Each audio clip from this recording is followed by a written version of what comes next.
Ensuite, je voudrais savoir dans le club, on va dire, c'est pas un mot péjoratif, parce que je trouve pas d'autres mots, c'est super difficile de parler en public.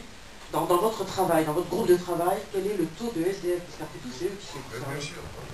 Et ensuite, j'avais une autre question entre le moment où on est dans la rue, on arrive dans un centre d'hébergement d'urgence et on trouve un logement, il se passe beaucoup de choses.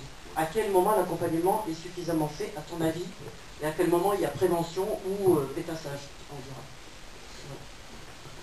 Logement très social. Alors, il y a du logement social qu'on construit, et ça, je vais laisser répondre Liliane. C'est Christophe qui va répondre sur cette question. Je suis capable, ça t'embête? Non, je voulais attendre, c'est très technique. Bon, c'est assez simple, finalement. Parce qu'il y a du logement, social. Et en gros, moi j'essaie de... Tu me trompes, tu me dis si je me trompe. En gros, il y a 70% des gens qui sont demandeurs de logements sociaux qui se battent pour obtenir 30% des logements sociaux construits. Est-ce que j'ai bon, monsieur le professeur? Juste pour la question, parce que c'est quand même très important par rapport à comment on peut se faire blouser dans une politique publique. En fait, le logement social, ça ne veut pas dire grand-chose, si ce n'est qu'il y a de l'aide de l'État et des plafonds de loyer pour les gens qui puissent rentrer, et des plafonds de ressources, pour pas que ce soit tout le monde qui puisse y aller. Et en fait, il y a 3 catégories. Il y en a un, en fait, c'est pas du vrai logement social. C'est celui dans le plan cohésion sociale de Jean-Louis Borloo au départ, il y en avait beaucoup. C'est ça qui a fait la montée quand Mme Boutin a dit on n'avait jamais autant financé les logements sociaux. En fait, c'est essentiellement la partie haute, qui est pour des gens qui ont pas mal de revenus déjà. Après, vous avez le logement social de base pour 60% des ménages qui sont éligibles en France. 70% aujourd'hui, puis dans la loi de Mme Boutin, demain ça sera 60%, ce qui est tout à fait normal. Et le très social, qui est celui qui a les niveaux de loyer les plus bas, et pour les personnes dont les ressources sont les plus basses. Et c'est celui-là qu'on n'arrive pas à faire sortir dans nos villes aujourd'hui, parce qu'on se refuse à en construire, parce qu'on se dit, si c'est ça qu'on construit, le public qu'on va avoir c'est le plus fragile, et ceci, et cela, et cela. Et voilà pourquoi il faut que l'État intervienne pour imposer aux maires qui se dédouanent de leurs responsabilités pour produire du logement social. Donc en fait, le logement très social, c'est celui-là qu'il faudrait mettre en priorité, partout, sur toutes nos villes en France.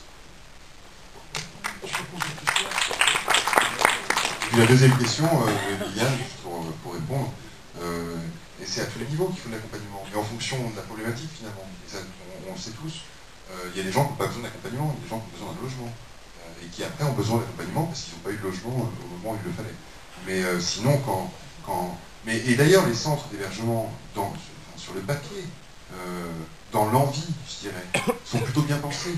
Je veux dire, il y a plein de centres différents, il y a les maisons relais, les petites structures. Tu vois, les mecs arrivent aussi à se débrouiller au niveau local pour faire des structures un peu à taille humaine. Ils se débrouillent tout ça parce qu'on a affaire. Mais on a toutes les solutions. Maintenant, il faut une mise en œuvre de ça. Une mise en œuvre de. Enfin, à un moment, quand on dit il y a trop d'argent, vous ne savez pas le dépenser, vous savez pas. À un moment, tout ça, ça se. Pardon? Et l'accompagnement social, mais moi, excuse-moi. Moi, j'ai vu le travail, par exemple, du cœur des actes. La personne qui fait du travail social au cœur des actes. Cette dame, elle a un bon cœur, vraiment. Elle est extrêmement gentille, extrêmement compétente. Elle n'a pas de solution en main. Comment tu veux qu'elle fasse du travail social? Comment tu veux faire du travail social avec, par exemple, Patrick, qu'on voit au début du film? Vous avez vu, qui est le premier à nous accueillir dans sa tente. Patrick, il est décédé aujourd'hui. Et ben, il y a un centre d'hébergement d'Emmaüs qui s'est monté à 200 mètres de l'endroit où il dormait depuis 10 ans. C'est le nouveau centre d'Emmaüs, Montesquieu. La Montesquieu, c'est génial comme centre. Sauf que le problème, c'est qu'ils n'ont pas les moyens, écoute-moi bien, ils n'ont pas les subventions pour faire du H24. Et Patrick, à 6h du matin, il était levé. Et à 7h, il devait être sorti.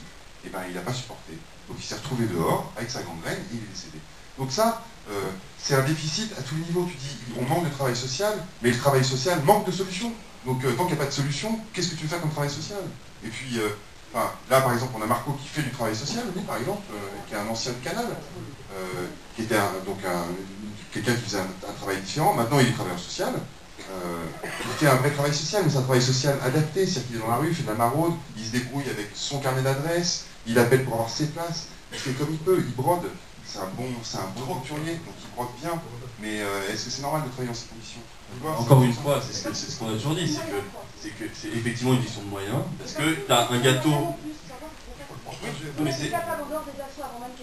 c'est faire un boulot dehors, en extérieur, qui soit vraiment concret, ce que fait d'ailleurs Marco. Oui, mais par exemple, chez Emmaüs...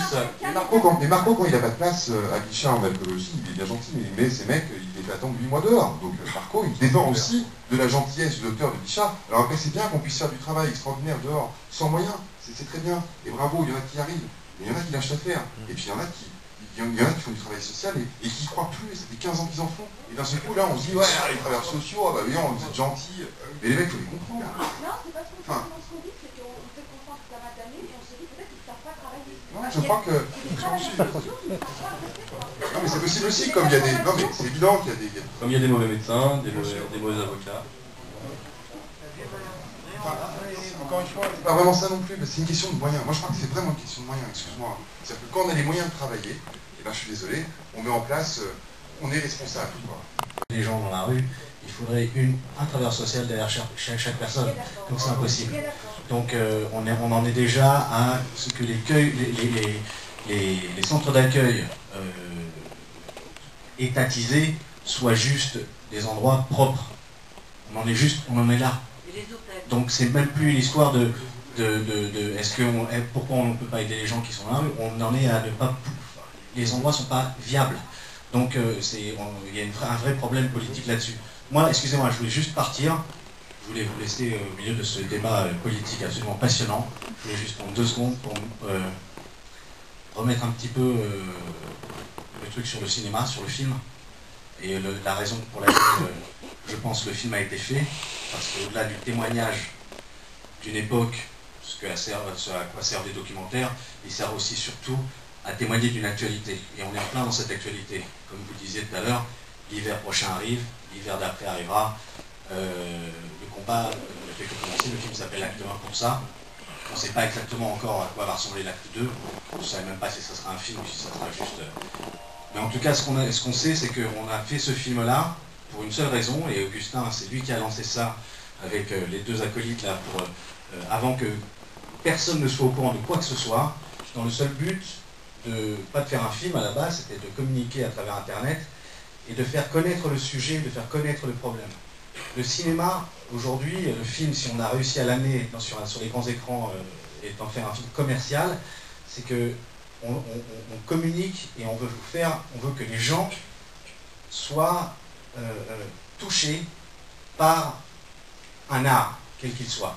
Mais le but, c'est que je pense que la solution à tous les problèmes, il est comme ce qu'a fait Augustin. C'est pour ça que moi j'ai enquillé avec Augustin, parce que c'est un citoyen, comme chacun de nous dans cette salle, et qu'il a fait quelque chose qu'on peut tous faire, et qu'il a fait bouger énormément les choses. Aujourd'hui, comme vous disiez, avoir 30 associations, et moi j'ai travaillé en associatif, je peux vous dire à quel point les mecs se tapent sur la gueule et se crachent dessus dans le dos les uns des autres, arriver à réunir 30 associations.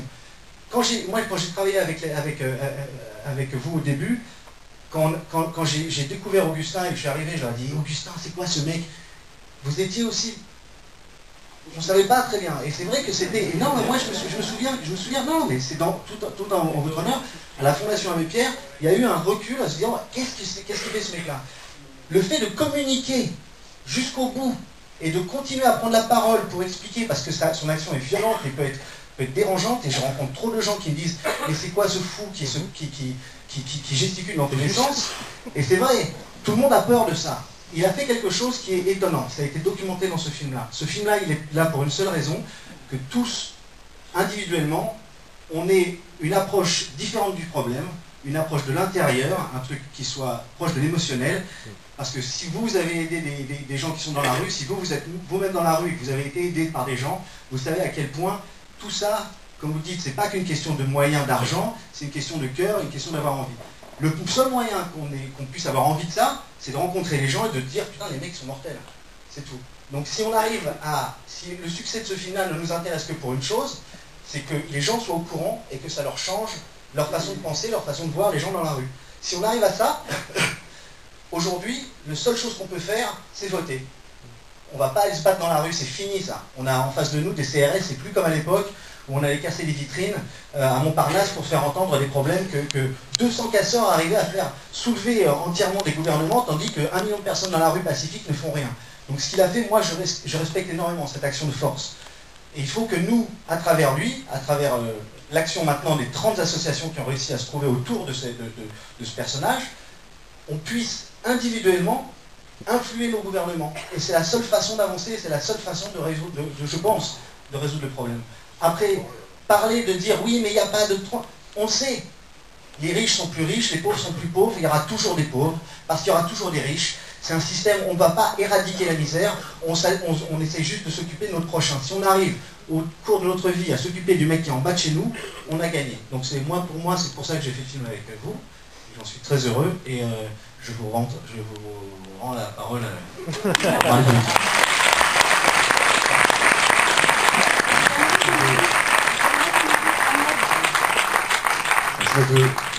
Pour préciser, à la Fondation Abbé Pierre, ils ont été... non, mais ça a été mortel. Bah, ils ont super soutenu. Pour dire que ça a pris du temps. Mais c'est évident, tout le monde s'est dit qui c'est Berlot. Il y a Ahmed que vous avez vu dans le film, qui réclame la parole depuis un moment. Ahmed.